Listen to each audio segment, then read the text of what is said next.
Happy holidays, everyone. So, mild spoilers for Game of Thrones. Not that anyone really cares.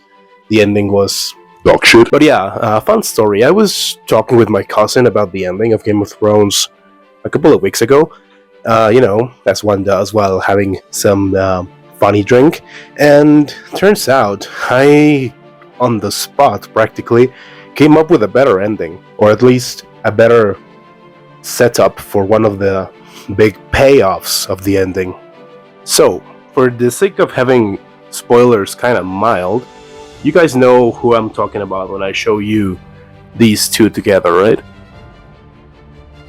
You all know, right? Who this mix really means, who it refers to. I thought of a better way to actually pay it off, to reveal it, to have it mean something and be an impactful moment. For that, we'll have to kind of rewrite some of the stuff in Season 8.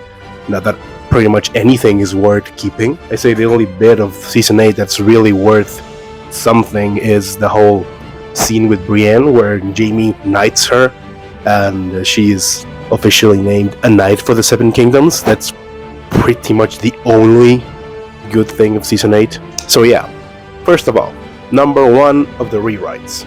The Long Night, the battle against, the dead, against the White Walkers, has to be at the end, obviously. Having it be the first main plot of the season was beyond stupid. So let's save that for when the war at King's Landing is already solved. Which, by the way, I'm pretty 99% sure it's not gonna be like that in the books. It's not gonna be Cersei versus Daenerys. Let's save the Long Night for last, and we will also have to change. I think this is something that happens in Season 7. Jon trusting... Oh, I guess I've spoiled it. But yeah, we're gonna have to change Jon trusting, especially the stupid-ass Sansa, with his secret. Because even if Sansa was to keep that secret, Jon would have to know it is not something he should really be sharing about. So yeah, we're gonna have to save that reveal, that sharing of the secret for the end. And now, let's set ourselves in the Long Night, the battle between the Seven Kingdoms and the White Walkers, the dead, the army of the Night King. We're gonna throw to the bin that stupid-ass plot point of Arya killing the Night King. What the fuck? Genuinely, that was... In my rewrite, Jon also claims a dragon, probably, as in the show, it's Rhaegal, the one named after his father, Prince Rhaegar. But he gets down to fight the Night King. Obviously, of course, this has been set up for seasons. It's the big payoff for the series-long arc of Jon Snow. He gets to 1v1 the Night King. And here, we're gonna have to include Daenerys, of course. Daenerys atop of Drogon. Because it will get to a point where Jon is about to lose, when the Night King seems to be close to killing Jon. And for this, we will also have to include somewhat the plot point of Jon and Daenerys. I don't know if being lovers, like in the show, because that was weird.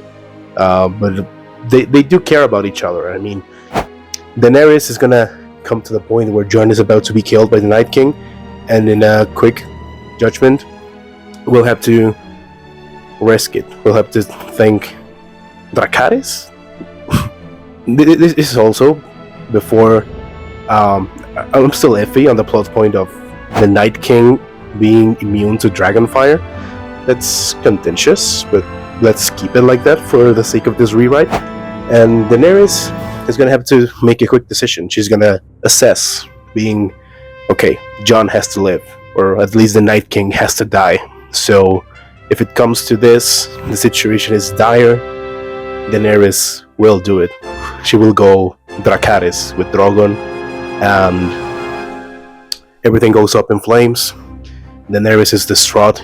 She thinks she's just killed Jon.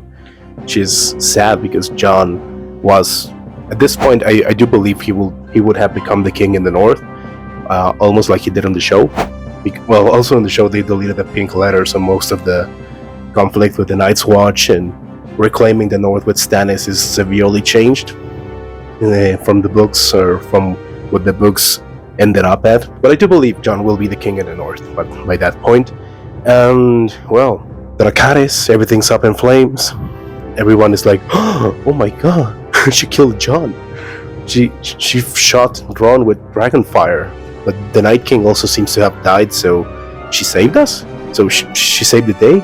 But she killed Jon?